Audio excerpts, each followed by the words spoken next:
had interaction, and he told me, Robert, do you know why we had to reduce your numbers? I said, I don't know. He said, as Central Kenya, we don't fear Luo Nyanza, we don't fear Rift Valley, but we dread Somalis. And I asked why. He said they're very aggressive, they're very hardworking, and if we don't put some checks and balances, we see them as a threat.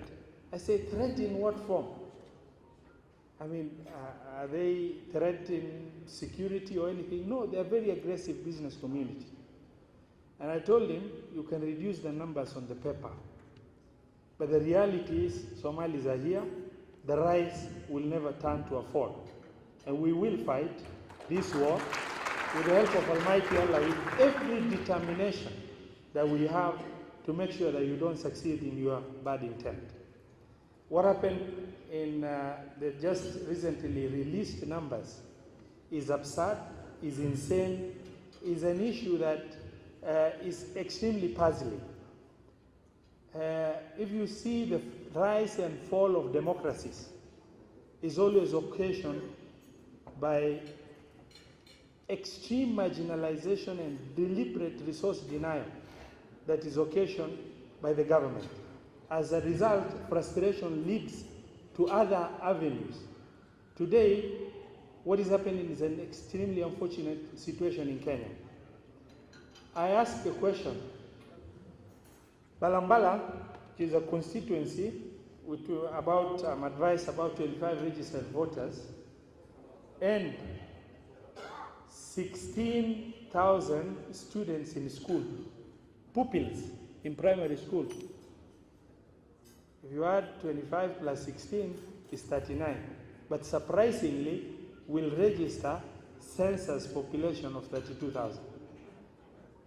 You know, Nairobi, with cosmopolitan arrangement, geopolitical, setting as it is, socio-economic setting that is identical, will have 17 constituencies, and then 16 constituencies out of the 17 will register population increase, but Kamukunji will register decline.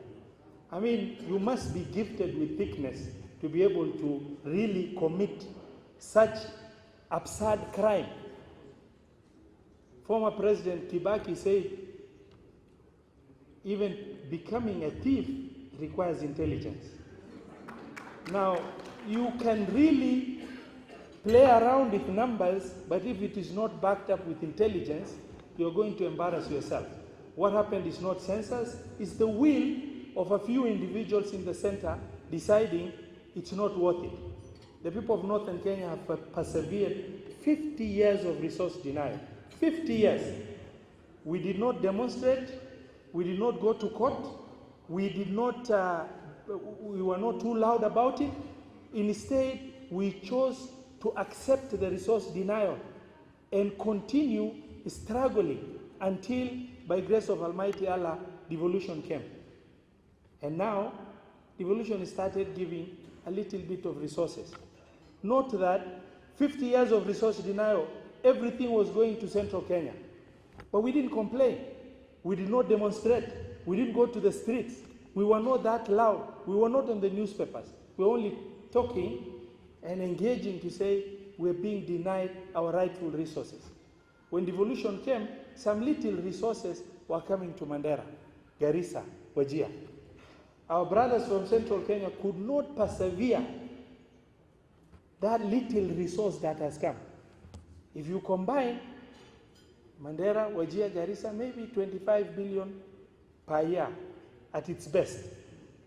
But close to 3 trillion, more than 70% will go to steal Central Kenya in the name of national government functions and other allocations. We don't complain, but they could not persevere.